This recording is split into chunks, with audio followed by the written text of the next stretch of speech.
My name is Angie Von Slaughter. So if you're new, I personally want to welcome you as the pastor here of One Church. And even just saying the word pastor is something that, one, is new for me, and two, is something that I'm still getting used to. I, too, am probably like a lot of you that had a bit of maybe some spiritual trauma or baggage. And so the role of a pastor was something that I was a little gun-shy even being around a pastor, let alone being a pastor. And it's really, really weird how life works out and comes full circle, and you're able to be in a space and see it in a totally different way.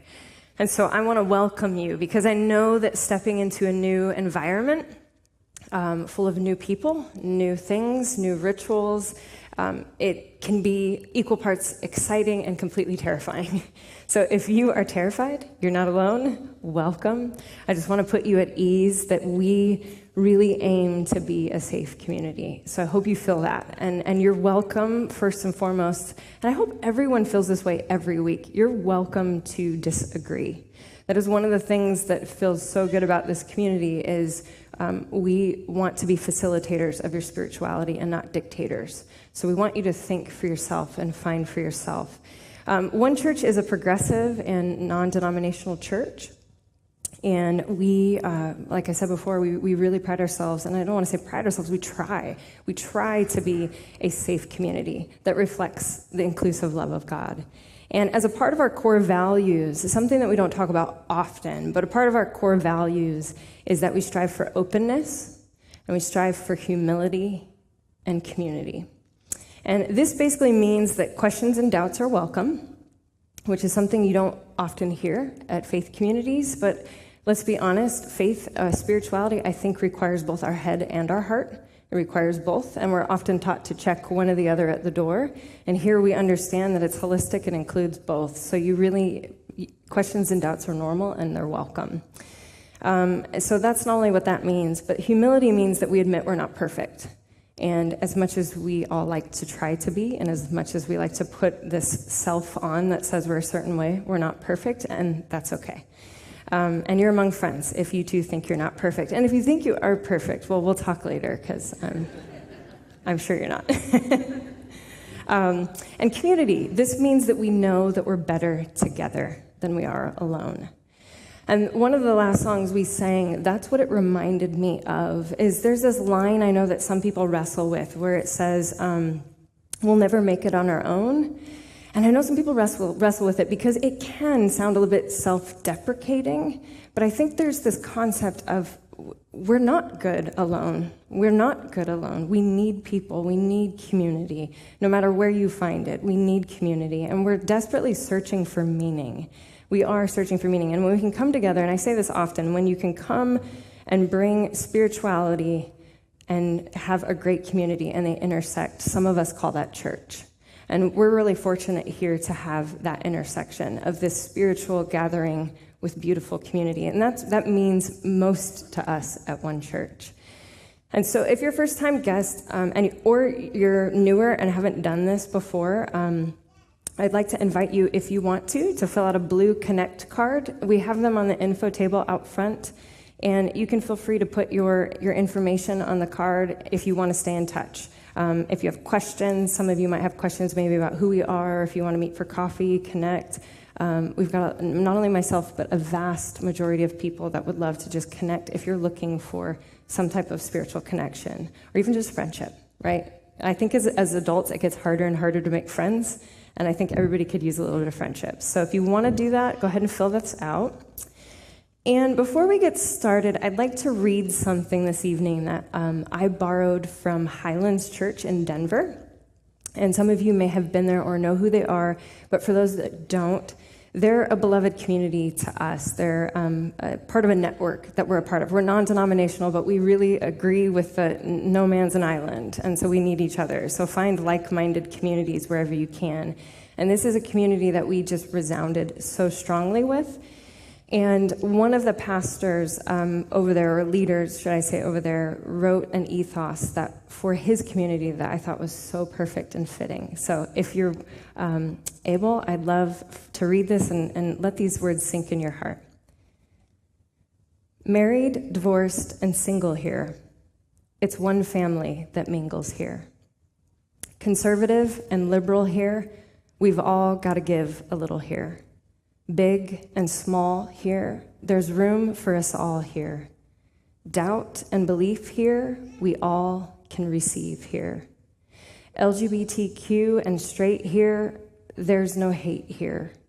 Woman and man here, everyone can here.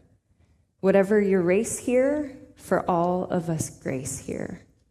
In imitation of the ridiculous love Almighty God has for each of us and all of us, let us live and love without labels.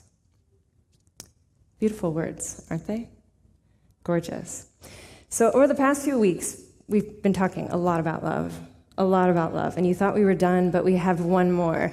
You're like, oh, yeah, surely. It worked out perfect for this evening's event to piggyback on what we've been talking about. We've been talking about loving others and really loving neighbors and loving our enemies, which we've discovered is really, really hard. But obviously really necessary. In a world that we live in that's riddled with conflict and divisiveness, and this polarizing, we see a lot of polarizing views. It's shouting this answer or this answer, but nobody's really listening. And we see that one of the best ways to let love be a louder voice than hate is really to celebrate and accentuate the good whenever possible. And that's something I believe in so strongly, that when you have such a loud message of hate, if you want to overcome that, accentuate the good. And it's easy in our Facebook feeds, our Instagram feeds. I don't know if anyone watches TV anymore, but news channels. You see this narrative again and again that's accentuating all the bad things that are happening. And I think we're realizing, and so many of us are realizing, we need to be accentuating the good, that love is louder than this. And so with that being said, this evening, we're going to focus on some incredible people that I think are doing wonderful things in the world. They're displaying love and kindness in all kinds of ways. Tonight we have special guests, Bree Pear and Crissy Saint-Massey from Only Human. That's a company that, in a nutshell, I would say, is committed to bringing kindness and good in the world. And part of their mission statement I loved reading because it was so similar to ours, even though we are completely different organizations. And how they operate and how we operate. Only Human states, we are an inclusive organization that works to spread kindness, lift one another up, and inspire one another to be better. As we've traveled the country, we've realized that most humans have in common one struggle, or struggle altogether, and that's perfectly okay. We provide a safe space to own that struggle and overcome it with the help of others. And I read that and I thought, that is exactly what One Church does, just very different things. And I joked when I talked to Crissy on the phone, I said, well, you're kind of like a pastor. And I could hear this nervous laughter on the other line, like, nope. And I thought, that is what it is, though. It's all about sharing love in whatever way you share love. So without further hesitation, I want to give, if we can together, give a warm welcome to Bree Pear and Crissy Saint-Massey of Only Human.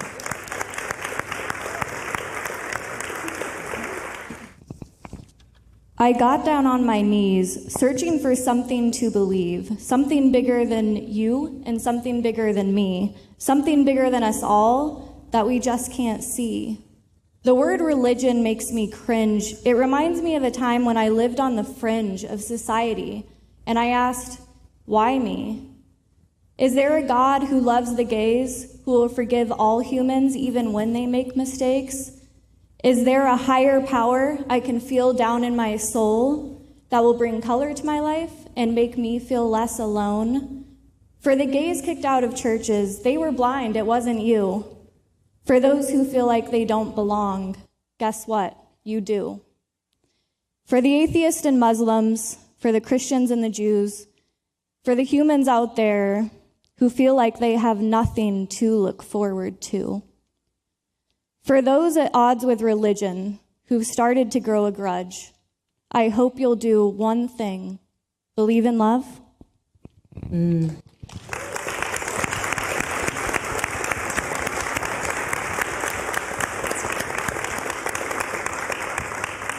So good. Love is kind of easy, right? A lot of us, we're like, I'm not sure about that theology, that dogma, that creed, that belief system, but love, I think I can handle love. This is good that we're talking about this. So before we jump in to your stories, this topic of believing in love, would you mind, and I don't really care who goes first, so you can jump in. Would you mind telling us a bit about Only Human? Because I think some people kind of know what Only Human is, but not totally. So is it a t-shirt company, a lifestyle brand, a community? How would you describe this? Yes. The easiest way to put it is that we're a community. We had to bring good humans together in order to create good in the world. It's how you bring love together and find that deeper connection with one another. So we brought this community together to do more good. We do that good through partnering with awesome organizations like One Church, and other philanthropy-style projects that we take on. But we do that so that we can partner with them and help. We can use our skills as ex-marketers to now live out our passion and kind of spread that positive message. We do that by selling shirts at the moment, but we do a lot more than that behind the scenes. Crissy helps lead our advocate community, which is just growing tremendously and super engaged and having conversations that are needed. So I think at the end of the day, that's what we're here for. Crissy, do you want to, you mentioned advocate real quick. Crissy, do you want to expound, since you're the one kind of spearheading that, do you want to expand a little bit on what that is? Yeah, absolutely. I think the advocate community is a space that we've created to invite good humans in and connect with others so that together they can multiply their good in the world. And there are a lot of conversations that happen. We actually have a private Facebook group. It is free to join, but the process of that is an application only because we really want to make sure that people have their hearts in the right places. But yeah, people come together, they talk about very vulnerable scars in their life, struggles, hard times, and it's amazing to see the amount of other people there who might also be struggling as well, kind of join in with them, and together we're kind of all rising up. So what are some of those things that you would want to, when someone would apply, what are some of the characteristics that you would want to see in a human applying for this? I'd say first and foremost, vulnerability, right? People who aren't able to show themselves for who they really are and own up that we're all human, we make mistakes. I think that that's not a right fit. So we urge people to really be vulnerable, come in as their raw selves, and be open-minded, accepting, loving, kind to everyone involved, regardless of any amount of labels that you can put on a person. I told you, they sound a lot like One Church. I'm getting some people going, yeah.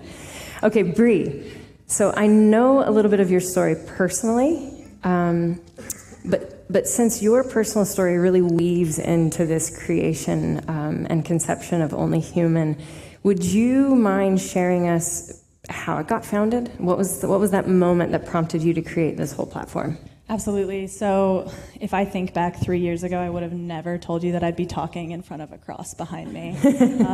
It's definitely a discomfort being up here, but I think that's the point of why I started Only Human.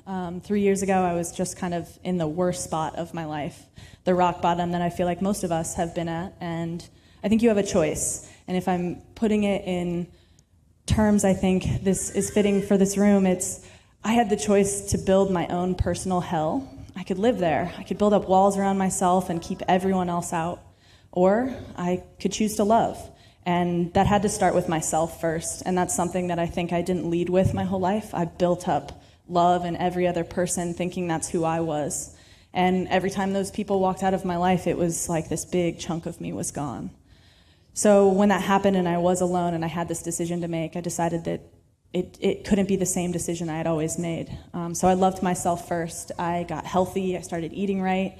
And then I started leaning into the discomfort of what it was like to share your story, share your truth. And vulnerability was mentioned. Vulnerability is a key word to everything that we do, and it is what I am rooted in because sharing my story was why I'm here. I shared every bit of hardship I went through. I've been the girl to cry on social media. I'm going to say it. I've cried, I've laughed, I've hugged, but I've also heard so many people come up to me and say, because you shared your story, I had the strength to share mine. And giving a voice to people who feel voiceless or feel thrown out or neglected, like that's the true purpose in life, and that's what's going to bring us closer together. I've heard equally the same, so thank you for sharing that. I've heard equally the same. The second you start at all sharing your story, someone goes, oh, me too, and it really gives them permission, which is something we want to cultivate even further here at One Church, is that openness to be honest. Absolutely. I think what I didn't expect either, and I think the biggest blessing and what shows you that this is just truly the right path to be on, is that I didn't expect what I went through personally to save someone else's life. And at the end of the day, you don't understand that the hardship and the things you've gone through, just sharing that, owning it, having the strength to lean into all the discomfort of what if they make fun of me, what if they hate me, but you know what? If you don't risk those things, they will also never clap for you because you will never be up there. And you have to lean into those moments where you're sitting in front of someone and you know what's inside of you and what wants to come out, but it is scary, and sometimes it creeps up your hands into your heart.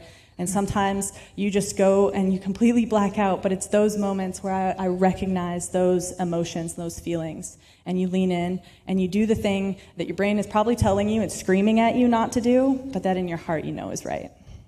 I think I might be doing that blacking out thing you talked about. Thank you both for being here. Oh, thank you. Honestly, to talk in front of anybody takes courage, but to talk in a space where you normally don't inhabit it takes courage. So thank you both for that. It's funny, the three of us are ex-marketers. Yeah. Isn't that interesting? I thought, wow, there must be something there. I don't want to get off on that tangent. Anyway, many in our community here at One Church love your company, and you probably can look around. You've probably already been seeing them. You'll see people sprinkled around with the T-shirts on, and they love what Only Human is sharing. So with that being said, what prompted you guys to partner with us for this month's campaign? You could have chosen any faith community. Why this one? I think you mentioned it earlier. There are so many similarities in what we're trying to accomplish. The living a life without labels, coming together for the better, choosing love above all else. So I think that those values, we are a very value-based organization, and we seek other organizations that have those core values, because that really drives everything that we do, and honestly, how I think we perceive that humanity can become better. So that's awesome. You said earlier too that there's like a discomfort in just disagreeing in general, and I think it's something we've always welcomed. It's in our advocate community, something we see them talk about things that are hard, and sometimes I have to say, I need to be the student right now and I need to learn a little bit more. I think that's why I'm here. I haven't been in a church in 10 years. So being here is just scary enough, but I'm also willing to say, hey, I might disagree here or there. I might not resonate with the words that you're saying, but I'm still here, and I'm still here to listen. Yeah, I can add to kind of how we came to this point. Bree and I were on a road trip to Denver a while ago, and if we're counting, that's 26 hours in a car together.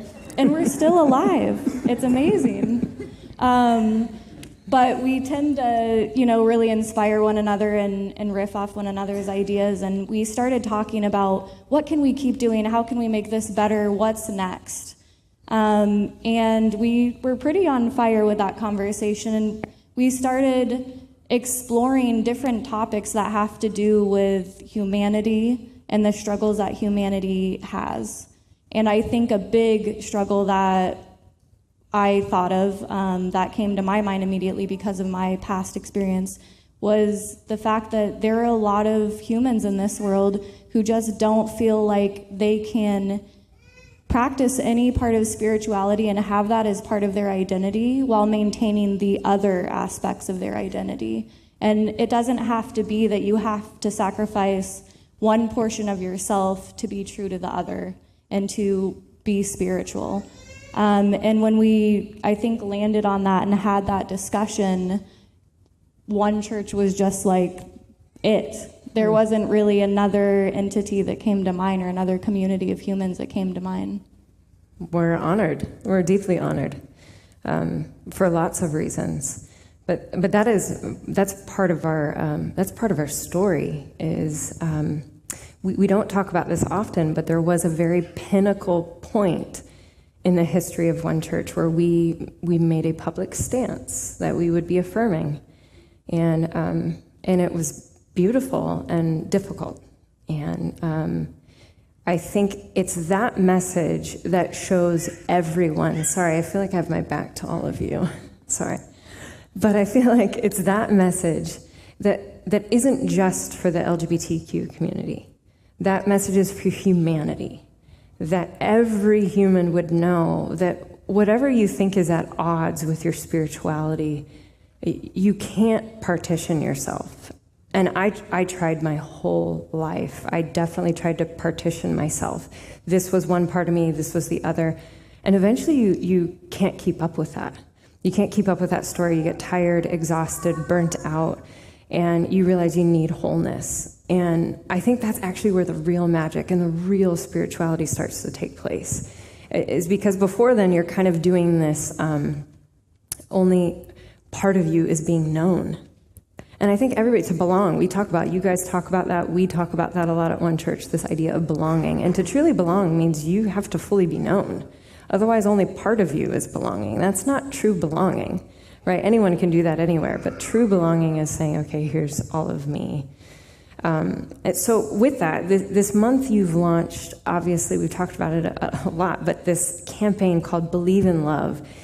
And why do you think this message of love is so important, not only to only human, but just you as individuals as well? Okay, I'll take this one. Today is actually a really special day for me.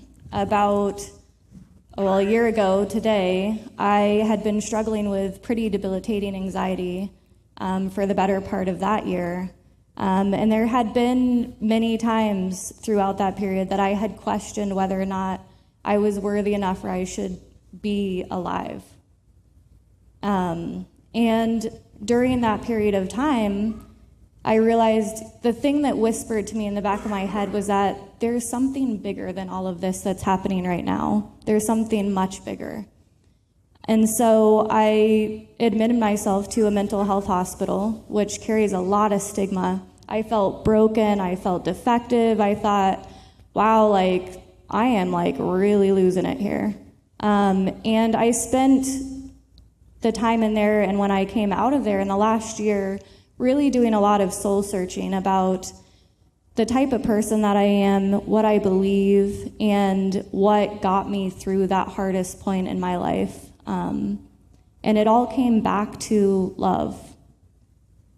Anytime that I've ever hit my rock bottom and have felt like the floor's just gone out, it has been because I've stopped believing in love. I've stopped believing in the love that I can have for myself.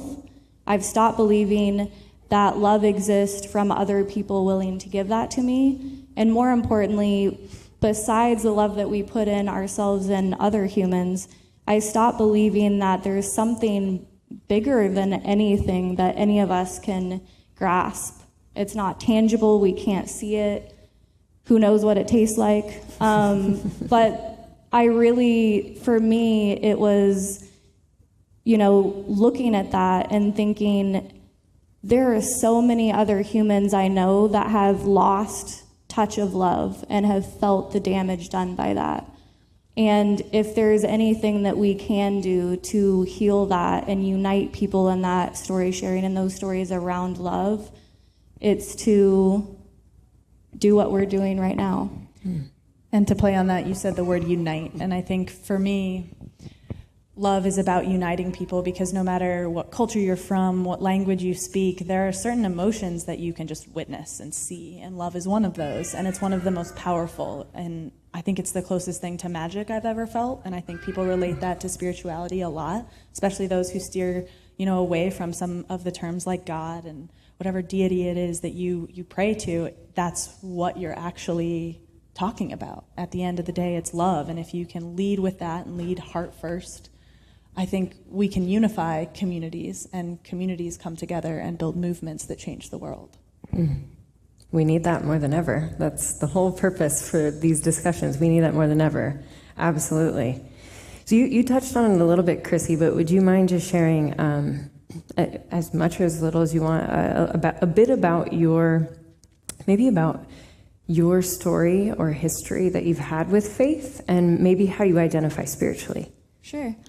So growing up, I wasn't around anyone who practiced religion. So I never, remember in my childhood even thinking about that at all. But in high school, I was invited to a friend's church that was non-denominational. And I was hesitant, but I went. And I felt immediately like I had community. I felt like I had humans rooting for me and in my court. And I still struggled to truly resonate with all of the words being said and the beliefs being shared and the entire system of it all. But I felt, probably for one of the first times ever in my life, I felt at home. And that was a really good feeling. About a few years into that, our lead pastor passed away from skin cancer. And basically, that just was a domino effect of a lot of really horrible things that happened within that church. And I fell away. I no longer could believe in that home that I had. And from there, I went to college and I explored different, I took philosophy of religion classes, and I did all of that. And what I landed back to is for the large portion of that experience, put all of my faith in the humans that I was around. I loved the connection, but humans make mistakes. We have flaws. Stuff happens. It's never going to be perfect. But I also realized that beyond that level of humanity, again, that I could still feel at home with love, with choosing to believe in love, and that uniting with other humans that do believe that only magnifies that and multiplies it. So I was able to find home everywhere. My story can be similar in ways. When I was in high school, I was 17. I was introduced to an organization called Invisible Children. They were working a lot with the war in Uganda, and I was very drawn to the philanthropy in it, to helping others, to using my voice to give a voice to people who didn't have one and who needed awareness spread around that. So I think that was, if I look back, it's like, wow, you are meant to be doing this, because it started back then. But back then it was linked in with the church, and I never grew up in religion. I didn't grow up going to church. So I didn't know about it, and I also didn't know to fear it, which was great. I went in unbiased. And it was supposed to be this place that no matter what, you were welcome, right? You're supposed to feel welcome in here because it's about love. But this place soon I wasn't welcome in, and I figured out that it wasn't really the truth of that. And coming from a long line of bullying in my past, I was bullied out. I was working for the church at the time. I then had to make a choice. I could either choose to love who I knew I loved and leave the church, or I could stay in the closet and I could stay there.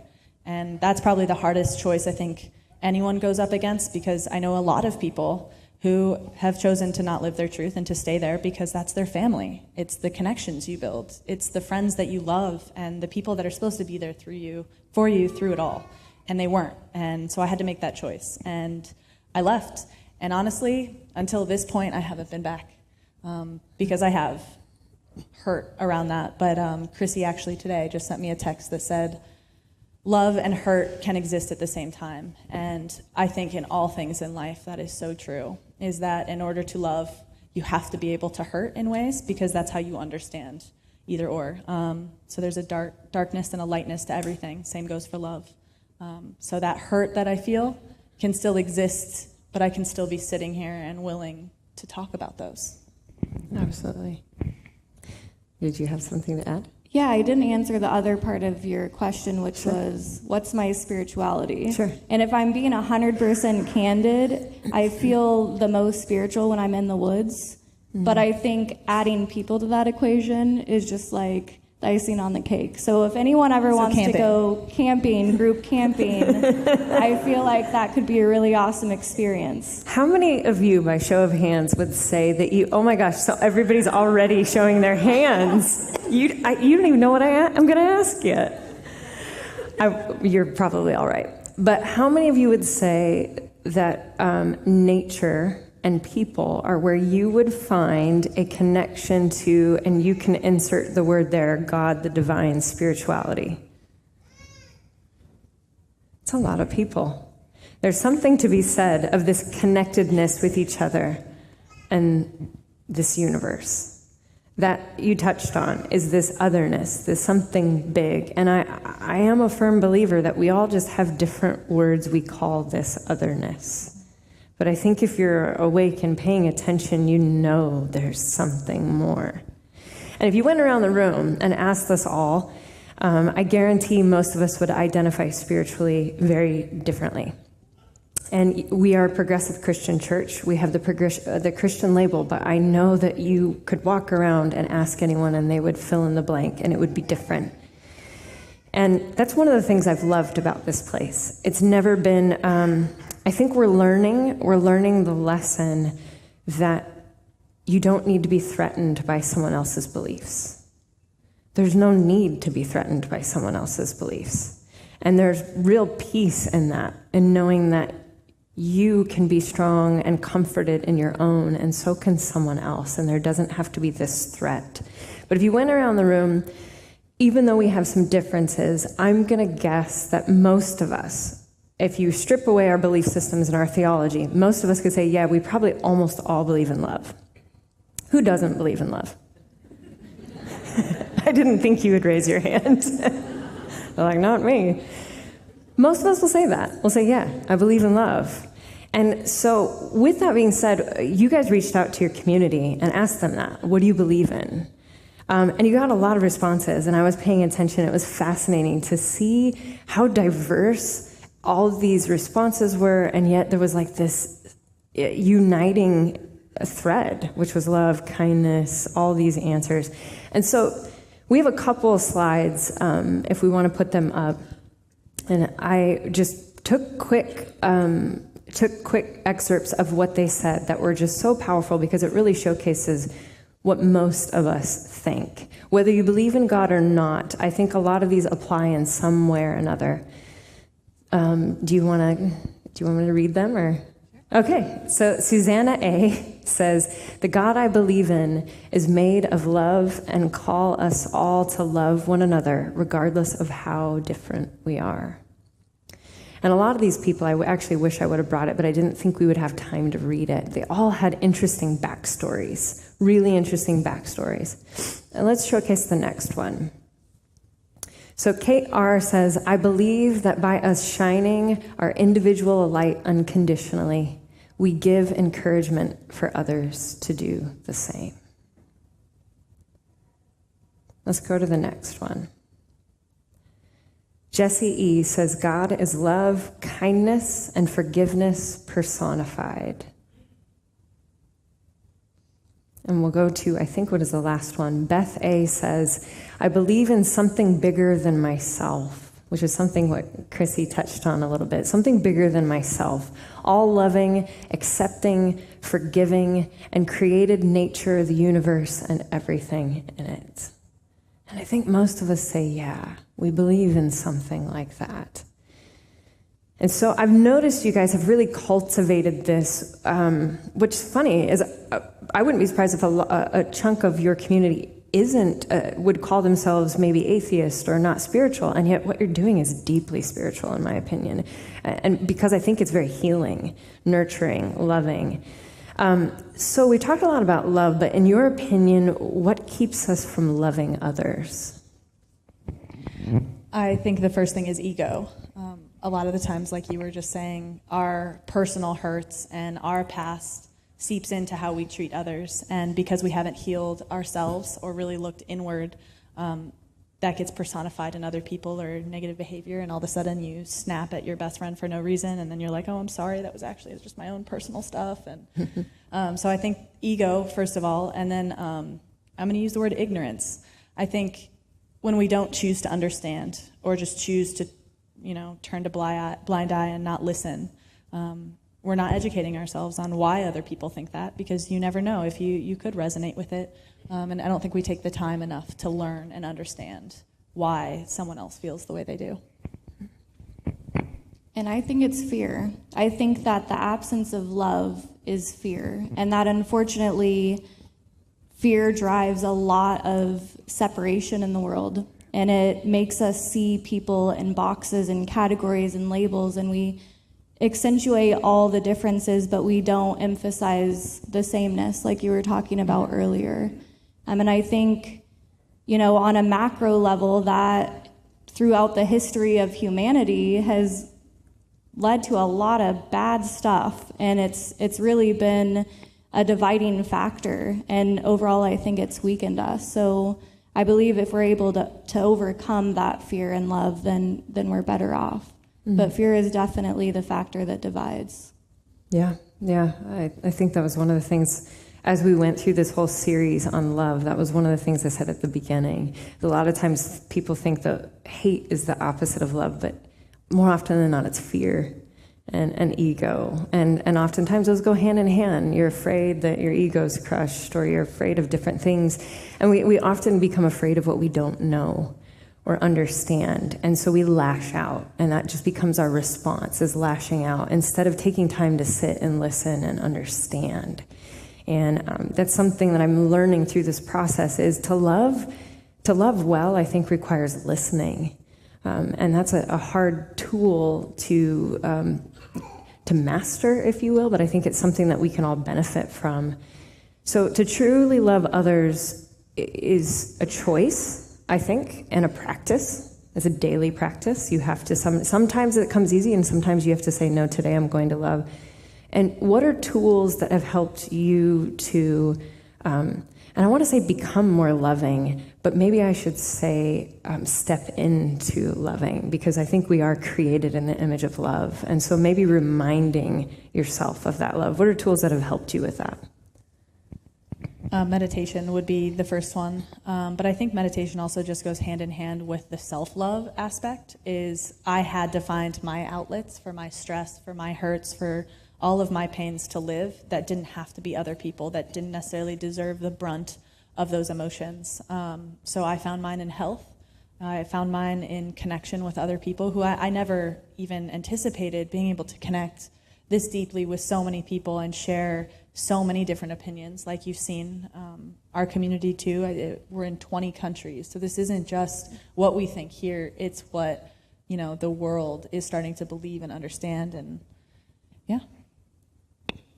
And I think the same. It starts with you. I think that anything that you can possibly do to make sure that you're a whole person, that your heart is intact, that your mind is intact, that your health is intact, that's what opens the doors to love. Because if you focus outward first and you're crumbling inside, you're only going to reflect that out onto the world and shine that crumbling out onto the world.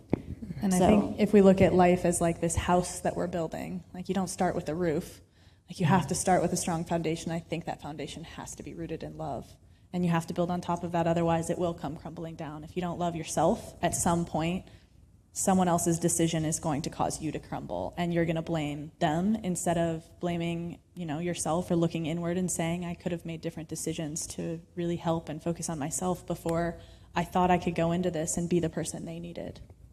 Yeah, that's so true. Being rooted in love, I think, in all things that we do, it does set that foundation, that tone. So to switch gears a little bit, for those that maybe might be new to Only Human and what they've done, they have a large social media following, like nearly 40,000 followers. So we're not just talking like a very small, I feel like since knowing you two and jumping into this, and I've only followed your story a little bit, I feel like it's exploded. So you have 40,000 followers just on Instagram, give or take, and then let's round up to 10,000 followers on Facebook, or adding on to who knows how many people aren't really using those channels. While I think it's something impressive to celebrate, that's amazing, anytime you become that visible and that public, you always open up yourself to criticism. Always. And I know this to be true as well. You open up yourself and you subject yourself to criticism, and sometimes people are just downright mean. So with that, How do you face these situations in conflict and lead with love? So when someone's saying something that's personally attacking you, how do you choose to say, okay, no, I'm going to believe in love first? This is a really good one. I think it would actually shock you the lack of disrespect we're given for what we do. I think we came about in a time that needed a message, a human message. I think for too long we've used dehumanizing language that's gotten us here, and I think we're starting to realize that through all these different movements that are popping up. So when we are confronted with negativity, I always do, and I'm so sorry for saying this, but I call it my shitty first draft. I'm so sorry, but that is it. SFD. Brene Brown started this. It is something that I still do. If someone confronts me, a lot of times ego says, I'm going to puff up my chest and I'm going to get really mad, and I know exactly the bullet to throw at them. But if you get that out, no one ever has to read it. You can put it somewhere, maybe burn it, and you can write all those negative things that you want to say in that moment, and then you can crumble it up and walk away. Because a lot of times once we get that out of the way, we realize that at the end, okay, I'm not that person. That's not who I want to be and how I want to confront conflict. So instead, we take a deep breath and we reapproach it with a more level head. That's so good. I've never called it that, but I may now. I literally... That's so good, because there's times where you're like, I just need to say this, but you know you don't actually want to send it. You know that's just how you're feeling, but you know if you actually said those words as you were thinking and feeling them, it would be catastrophic. So it's good. Just get it out. Okay, done. Move on. What about you, Crissy?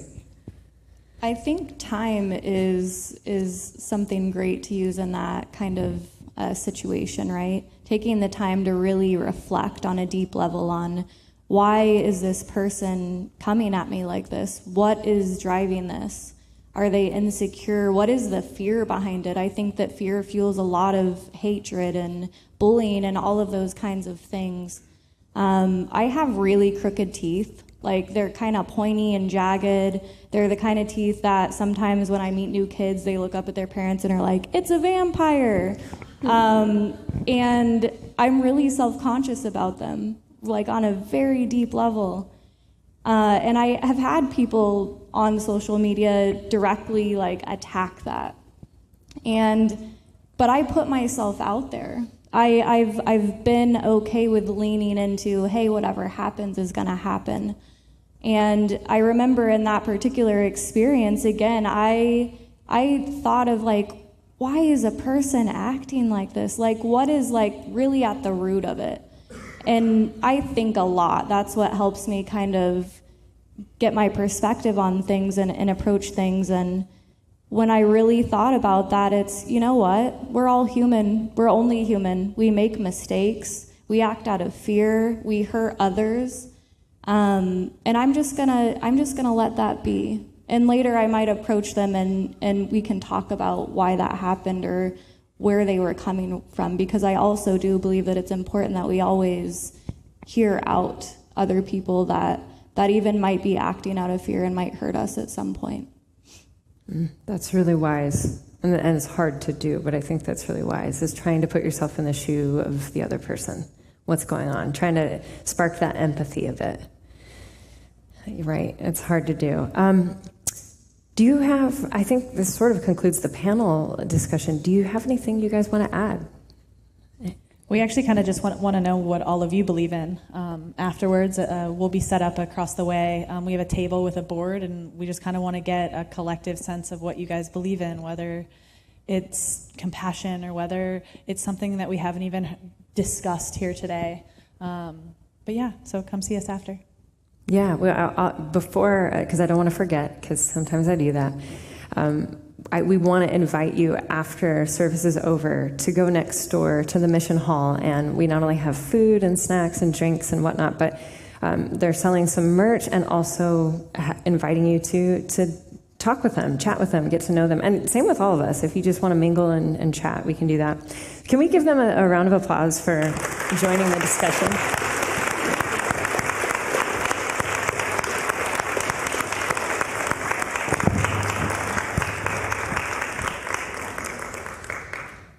So I just want to, before we transition into the end of the night, I just want to quickly, recap that this whole idea is our belief systems, no matter what they are, and we all know this to be true, they're nothing without love. And we know this to be true because either you have been on the other side of that coin and you've been the person who hasn't been full of love and you've seen the damage it's caused, or you've been the other person and you've received that damage. And so we can see that love should be the root of anything and of everything that we do. And so we started that series, Known by Love, and the whole concept was these parting words that Jesus gives to his disciples. These final parting words of, hey, basically, if anything I'm going to leave you is this concept that if you're going to be known by anything for following me, it's going to be love. And you could there's a lot said in that moment, but you can summarize it in this call to remember him, remember the way, remember love. And it's this beckoning call to, hey, don't forget. If you're going to follow me, it's love. And I think we see, and we started talking about this, we see a lot in Christianity, and I don't want to badmouth Christianity in general, but we have seen a lot of times it's not that case. A lot of times it's not being led with love. And at One Church, I think we want to be known for wildly loving people, for wildly having compassion for people, for wildly welcoming people. And that the indicator that someone that follows the way would be love. And then we also explored this idea that the root of not only Jesus' teachings is love, but Christianity and so many other faith traditions are rooted in love. And once you start to study that, you see that. They're really, maybe some of them go awry, maybe some of us do, but the center is rooted in love. And a lot of them have this core message that loving something other than yourself, whether that's the divine or others, there's love. And so some would say there's even this message that God and love are synonymous. So many of us would say God is love. And you hear that often when you ask somebody, well, who is God? What is God? And if you're a person that believes in any kind of divinity, a lot of us will say things like God is love. And so I want to kind of leave you with this thought before we enter into our last song. What would it mean if we understood the phrase God is love literally? And for some of you, this might be totally normal and feel okay, and some of this might feel a little bit abstract. But if you're from the Christian tradition, scriptures like, in the beginning, love created the heavens and the earth. In the beginning, the Word was with love, and the Word was love. Love knew us before we were knit in our mother's womb. Be still and know that I am love. Or in love, we live and move and have our being. See, suddenly these scriptures that all use the word God takes a different shape. And it invites everyone into this story. And there's nothing wrong with that word God. I think that's a beautiful word. But for some, that word love invites them in even more because they don't have that connection with that other word. And they can resound with, in love, we live and move and have our being.